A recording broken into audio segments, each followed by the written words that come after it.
The sun has left and forgotten me. It's dark, I cannot see. Your stories don't define you, but how you tell them will. Hi, I'm Sarah Elkins, your host and chief storymaker at Elkins Consulting.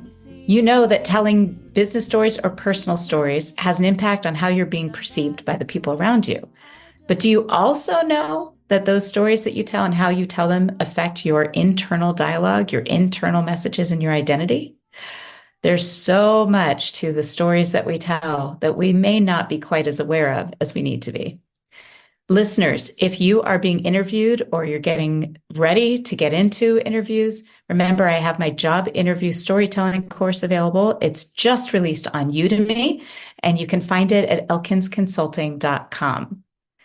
Today's guest is John Henry, and we met through LinkedIn and also an email that he sent me. And I know that you're in for a treat when you hear some of his stories and the transformations that he's experienced in his life.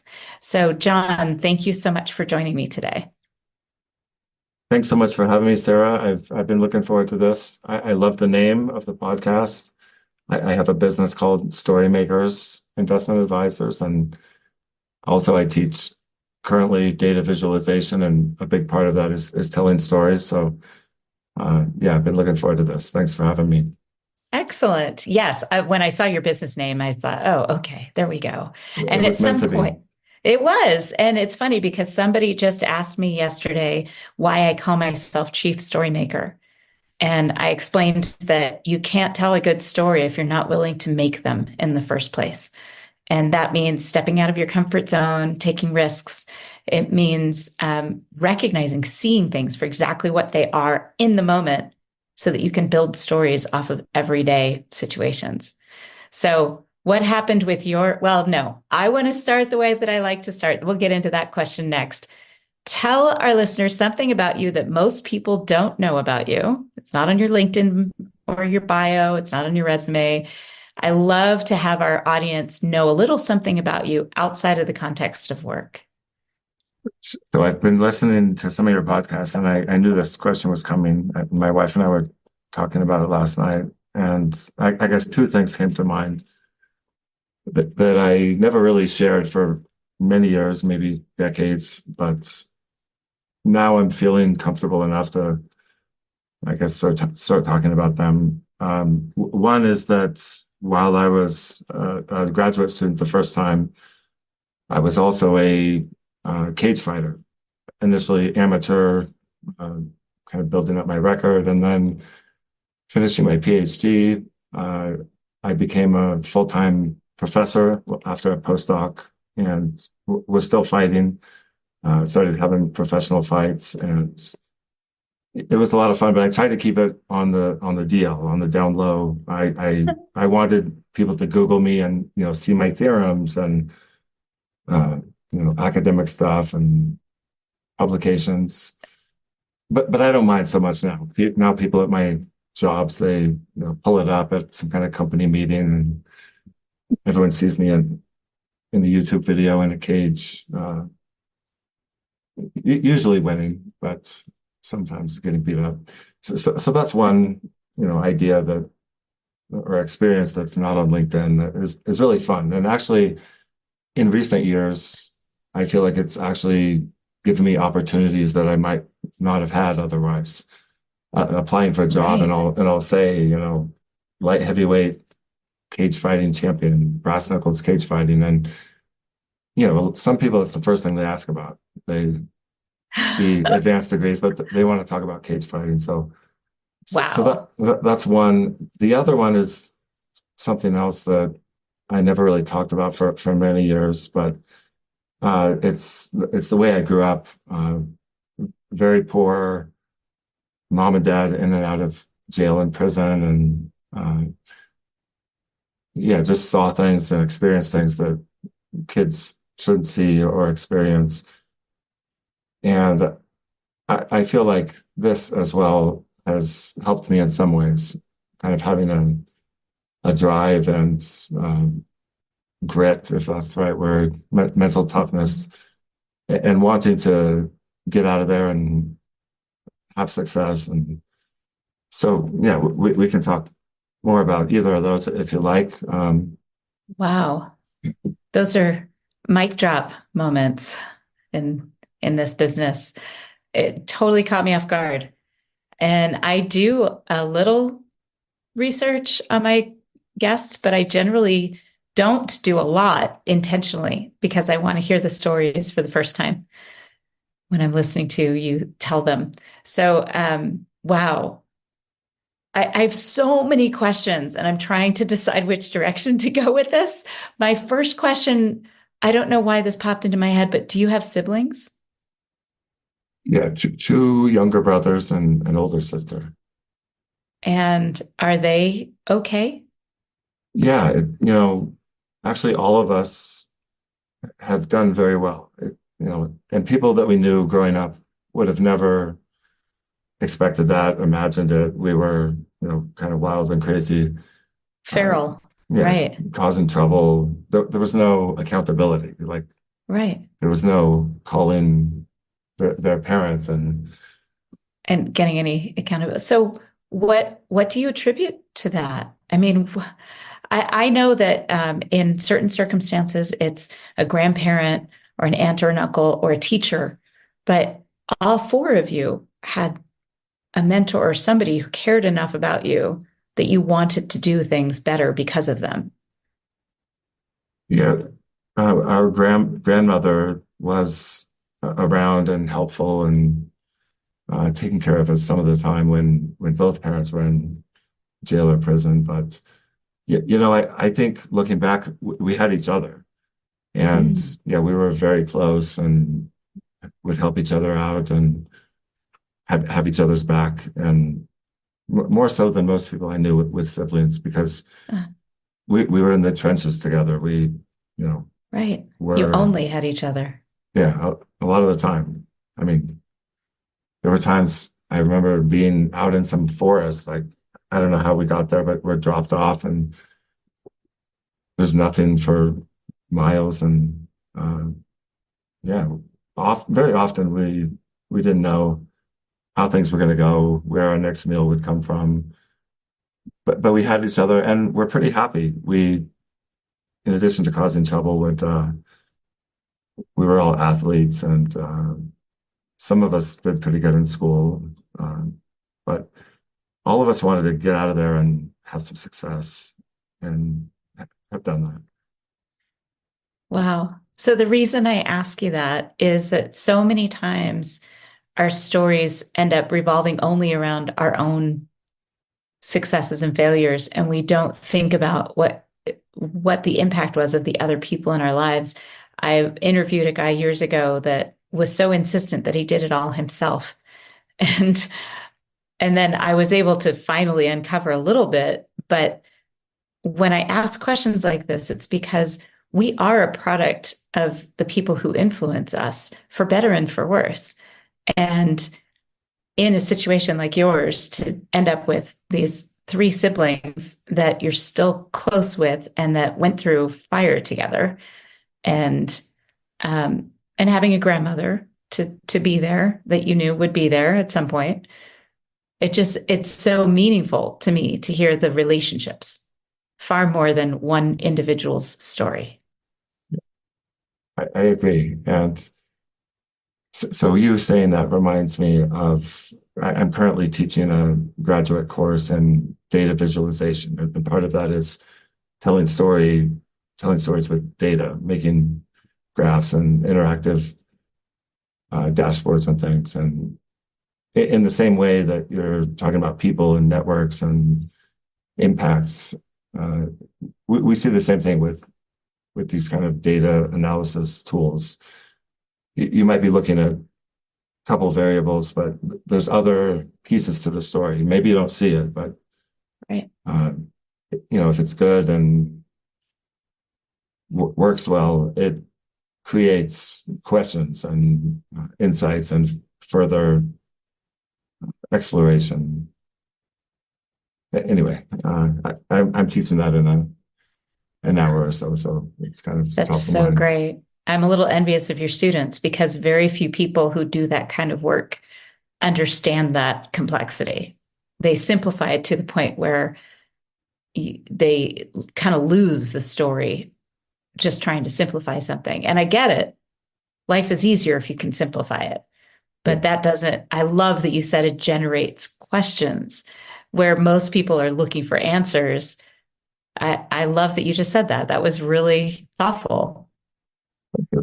You're welcome to join tonight. We've got some other guests who are doing demos of their AI platforms and data visualizations.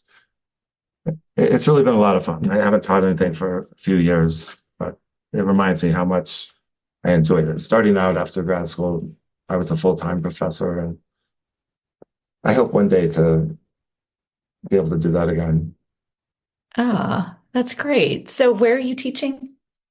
And it's like a block away here in Denver. I'm not sure if it's UC Denver or CU Denver. I see it both ways. So Well, I think it's spelled UC Denver, unless it's the CU extension from Boulder that I think they have a small campus in Denver, but I don't know. I haven't lived in Colorado in many years, but I went to school in Fort Collins. That's where I got my undergrad degree, Colorado State University in business. And so a lot of what you were talking about before we hit record was familiar, and being so close to the campus is so great. So yeah, great. I love college towns. We actually started out in Fort Collins. Oh, Yeah, it was a lot of fun. We could not find a place to buy though. Everything that yeah. came up for sale, somebody would come in with a big cash offer, and so we came to Denver and got a nice place up in the sky, top of a building downtown, Nice. which inspired me to go do this master's degree in international real estate. Because through this process, I recognized I don't know anything about real estate. I've kind of ignored it. Mhm. And real estate's really fun, I guess, in that program, learning about, we're talking about stories here. I mean, what drives prices and, you know, local economies. There's so many stories, and that kind of information feeds into, I create machine learning models to forecast things and quantify risk. And yeah, real estate's a lot of fun, a lot of good stories. Also a lot I of bet. problems and opportunities Of to improve. course. For sure. I know it's everywhere where people are coming in with cash and making it so that people who are teachers and nurses and service providers can't afford to live anywhere near their schools or their hospitals because people are buying things up, especially here in Montana and also in Colorado. I think in the West, it's generally a problem. But what's interesting about what you just said is there's so much story behind it. And just recently, I interviewed some real estate property managers, developers, they're brothers that live outside of Ann Arbor, Michigan, in Ypsilanti.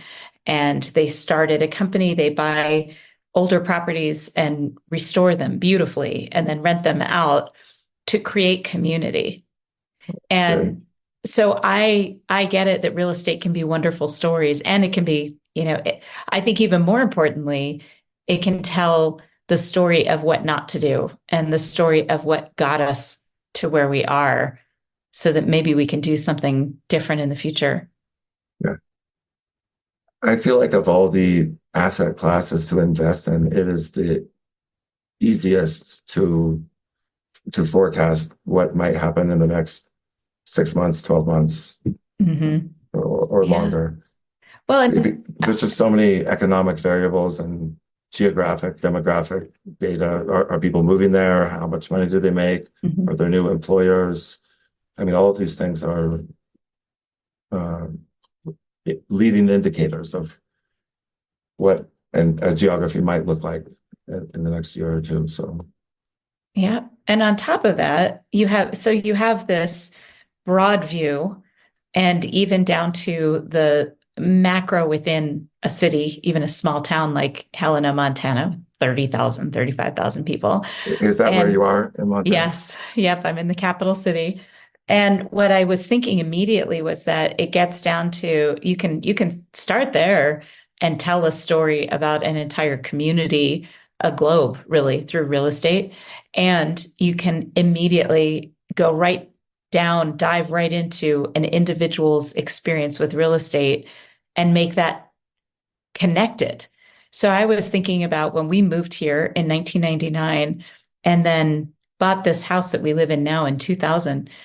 What resonated with me about what you said is that um, we could afford to put money down. Well, we weren't making a lot of money, so we had to put as much money down as possible so that our mortgage would be lower. But what I remember vividly is walking into this house. It's built around 1890.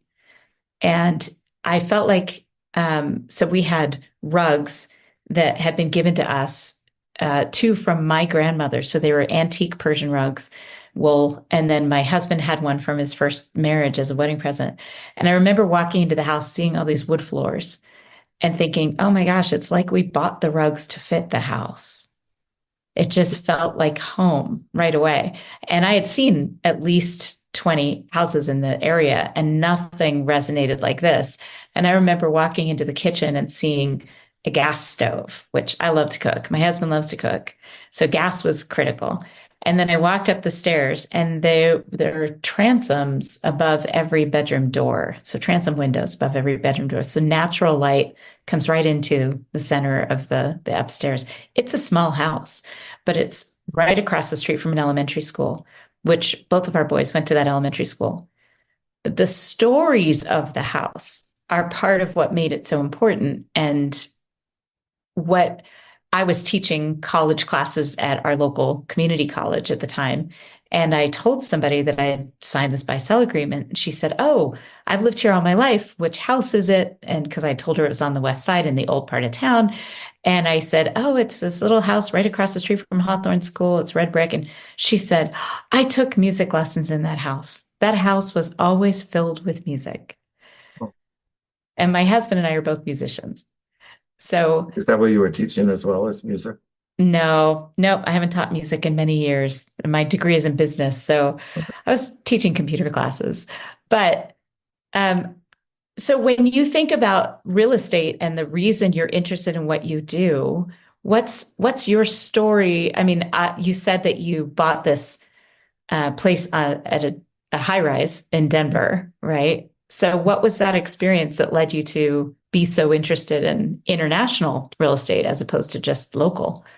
Yeah, so we tried to buy several places and just could not get one. I guess we weren't offering enough, and I think there's people just sitting on a lot of cash, and this was when COVID first started.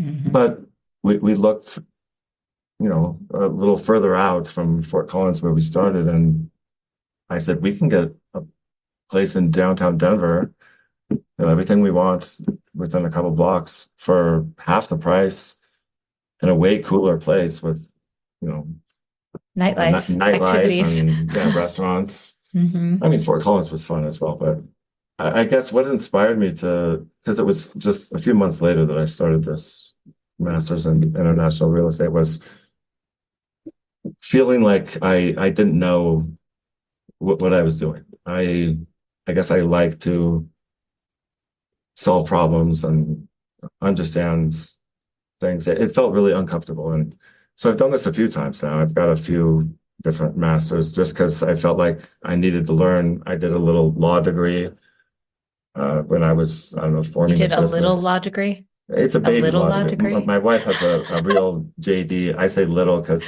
I did a master's in jurisprudence. Oh, okay. So, I learned enough to know that you need real lawyers when, you need contracts. When the shit or hits the fan. yeah, right. I feel a lot of master's degrees are like that. You learn enough to Right. know that, you need a real expert.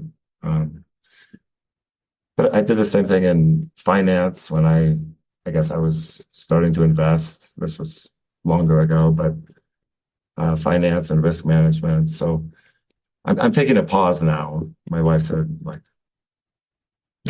because nobody's ever paid for one of these for me. So I've really invested in myself, and I think that alone is a story just not depending on someone or counting on someone or expecting anything from anybody, but really going all in on myself for a lot of my life and thinking it'll pay off down the road, even if it's kind of risky or a lot of money, or takes up all my time for a couple of years because it's on top of a job or two. But it's really been fun. And I just today here in 2024, I feel like a lot of these I'm able to connect the dots and uh, just solve problems quickly and come up with solutions that other people might not even think about, or yeah, like creative ways, different kinds of data sets to bring together and models to build. It's really fun. I mean, I'm looking forward to the next one, but Do you I know don't what that know. is already? I don't. I mean, I guess I would like to do a full JD because I love talking with my wife about law. She's a criminal uh, defense attorney, and she's Wow. awesome. And every day she comes up with stories of her clients who she works so hard fighting for them, and Mhm. I would just like to know more. But even my baby law degree enables me to talk with her in a way that maybe a lay Mhm. person wouldn't be Okay, able I'm to. going to challenge you to look into the MLS and MLS program, What's that stand for? library science. Um, I bet that would really light you up. Listeners, if you think John should look at an MLS program, you need to comment on this episode, either on my website or somewhere on wherever you see it posted. Comment on that. Tell John all the reasons an MLS would fit exactly the kind of thinker that he is. I already know this. that sounds fun. Even better if you have a recommendation for a school, Yep. preferably with an online program. Yeah. I definitely will have some friends that will be very interested in that and sharing that information with you. So All right. John, let's come back full circle. I mean, what I'm hearing about your life is constant I wouldn't call it transformation necessarily, but constant um, searching for what's going to entertain you in terms of making your brain work harder, challenging yourself, constant challenging to learn something new and build something new into your life. And then finding how everything fits like a puzzle. It's almost as if right now in your life you're looking at this pattern from the last 30 years of considering the puzzles and how those pieces are going to start to fit together for the next 10 or 20 years. So when you think about it that way, what do you think was the influence early to get you into this idea that education was the way you were going to tax your brain? Because there's so many ways to do it, right? Are there though? I guess maybe it was because I was young and dumb, and I just thought that was kind of the only way out to be successful. Is I heard go to college, and but maybe in modern times it's not quite that way. I feel like different kinds of trades and like 1 or 2 year programs are perhaps a better choice for a lot of folks. I'm certainly not encouraging anyone to go get 5 advanced degrees. I've probably really overdone it. I might have more graduate courses than anyone on planet Earth, but I have enjoyed it. And I guess you said something earlier about challenging oneself, or stepping out of your comfort zone. And I know that's something I've done, but I've actually kind of actively searched for things that would be challenging, would be uncomfortable. Um, going into cage fighting, I had never done that, and a couple months later, I was in there, and a scary guy looking across the cage, ready to beat me up in front of my friends and family. So I guess just committing to doing something uncomfortable, like I don't know, running a marathon or climbing a mountain, or um, yeah, I guess I encourage your listeners to just commit to something like that. And what results from that is a story.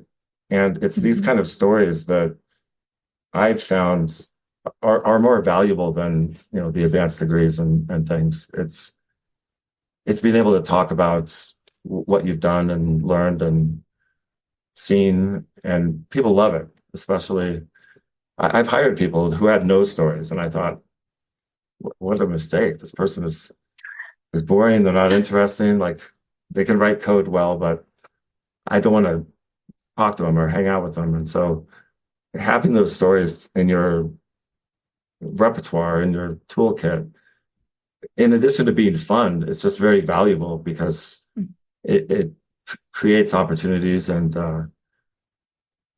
yeah, this business that I have, Story Makers,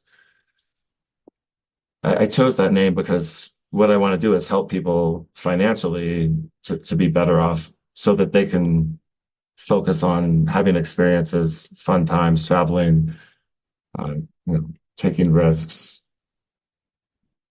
and having more stories to tell. So I hope I answered that.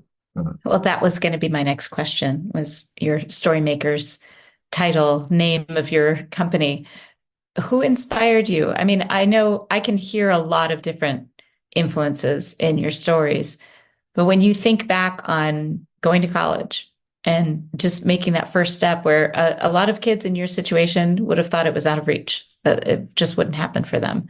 So I'm sure you have multiple influences. Can you name a couple and kind of just briefly tell us about them? Yeah, my grandma for sure. She was really influential and kind of the rock that held things together when everything was crazy.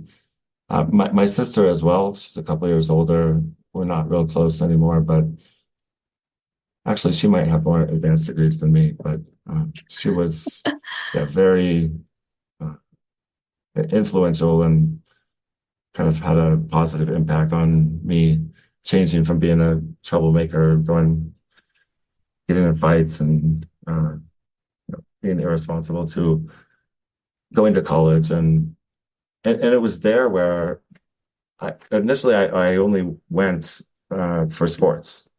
I did football, wrestling, baseball, and I had a scholarship for wrestling.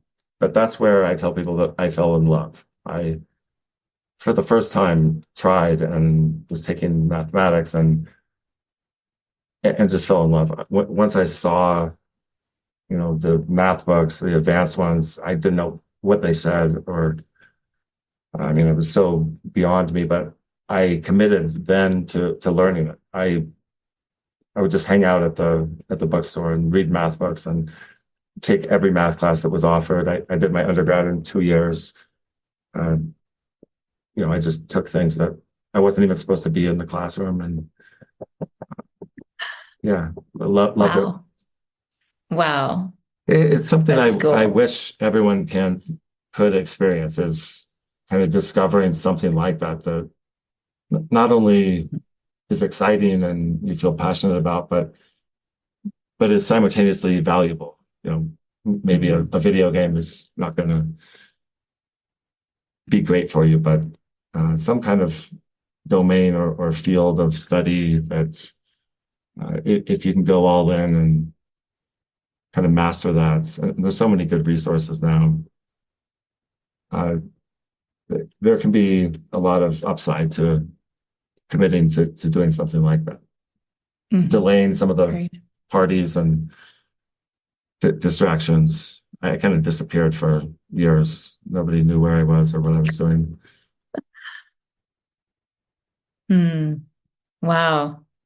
And I how bet about you, there's a Sarah? I know you're asking the questions here, but we've talked a little bit, but can you tell me and maybe new listeners a bit about the chief story maker there in Montana? Well, I can tell you that I did a keynote presentation late last year in Farmington, New Mexico, about 300 women, 400 women. And I stepped on stage in a vintage mini dress and go-go boots and started singing, "These boots are made for walking. That's just what they'll do." And then I said, "Everybody sing with me. One of these days, these boots are gonna walk all over you." And the audience just erupted. They all sang with me. And I love that you said that you are finally incorporating some of those other parts of your life. You're putting those puzzle pieces together so that people can get the full view of who you are, because we're complicated. And I just last year started incorporating my music as a musician with my keynotes on storytelling and improving communication. So and it was scary the first time I stood on stage and sang a cappella to a room full of strangers. I mean, the first time I did it like that was early last year, January of last year. And before that, I told a story on the stage of the Wilma Theater in Missoula, Montana, which is a pretty famous theater there, old. And I told a story about fishing on the Blackfoot River. And it was in coordination with the 25th anniversary of the movie A River Runs Through It, the Norman MacLean book movie. And I got on stage to tell a story at an event called Tell Us Something, which I highly recommend. I love listening to The Moth. Tell Us Something is also a podcast out there that has stories from all over Montana, community members from all over Montana tell really good stories. Mark Moss is my storytelling coach. So I think we should all have coaches, no matter how good we are at things. So I told that story and this is the part of the story. As I stepped into the water with the baby in the backpack and my fishing rod in front of me and my woolly bugger stuck on the other side of the river in a willow, and I'm trying to pull this woolly bugger and loosen it up. I'm a fly fisherman. And what is a woolly bugger? It's supposed to emulate a minnow in fly fishing. Okay. So it's heavy and it got stuck in a willow and I was trying to get it unstuck and I was wading into the water. And on that stage, I sang, "Wade in the water." And I sang that whole phrase. But that was the first time I had done it in the context of storytelling. And then I started really incorporating it last year. So when you started saying you're finally acknowledging that aspect of your life and finding that people like it and that it resonates with them, I would love to encourage our listeners to think about what other parts of their life they are setting aside or turning away from the light because they're afraid of what people are going to think. Because I can tell you that John and I are both finding the clients that want to work with us because we are showing the complexity of who we are. I agree with all of that. I guess, one detail that I think is important and maybe some of the listeners have or are experiencing this is a desire to do this, but hesitation or not doing it because of worry or fear that it's going to get you down, put you down, get you fired, get you in trouble. And that's where I was for a long time. I guess I feel okay now because I've had some success career-wise, made a few dollars where I feel like it's okay. Whatever happens, somebody doesn't like it, too bad. I mean, it's true that I feel like most people do and want to talk about it. It actually helps me. But I guess for people who might be in that situation, I would say, hang in there.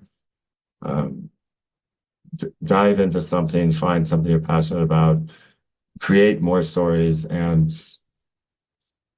when the time is right, it'll feel great to tell some of those stories that maybe you haven't felt like you could. Agreed. Totally agree. I mean, again, you're a we're complicated, coach, right? Is that? Yes, I am. Right. Okay. I help public speakers and I help executives because every professional benefits when they can tell a story that demonstrates what they do, who they do it for, why they're good at it, their character, their values, their vision. Every professional benefits when they can do that. And that's what I teach. Well, I I might be a new client. I feel like coaching and mentors and masterminds, these kinds of new methods of getting together and learning is going to be a lot of kind of where things go in the future, more so than, or I feel like formal advanced degrees and academic programs are going to lose numbers, and more and more people will go towards these. I'm doing that now, and I feel like it's awesome. I'm even going to start doing some coaching myself. I just have to work out Excellent. the regulation and legal kinds of Hmm. For sure. conditions. Well, John, thank you for sharing your stories so vulnerably and kindly. I think you share it in a kind way, and I really appreciate your time. So thank you for joining us. Thank you, Sarah. And I guess if there's any listeners or viewers, anyone wants to connect, reach out. It's another thing I'm doing currently. Stepping out of my comfort zone is really connecting with strangers and having meetings, and it's really been awesome. I've met so many fun, interesting, new people. But Sarah, I would love to do this again. I think I told you when I reached out the first time that I have 1,000 stories, and that's probably an underestimate, maybe. For sure. Yeah. Well, thank you. Listeners, it's your turn. You can find John Henry's contact information in the show notes associated with this podcast at elkinsconsulting.com. Reach out to him, connect, find some of your own stories so that you can swap them when you get in touch with him. And I am going to challenge you right now to think about what you could do to incorporate some small part of who you are that you haven't been sharing, some hobby or something from your past that you don't tell people about. How can you incorporate that, or at least the lessons you learned from it, in your next conversation, whether you're at work or with friends or even with your own kids? I'm challenging you. Find something to embrace that you haven't in the past. Thanks for listening. Smile, what's the use of crying? You'll find that life is still worthwhile if you just smile.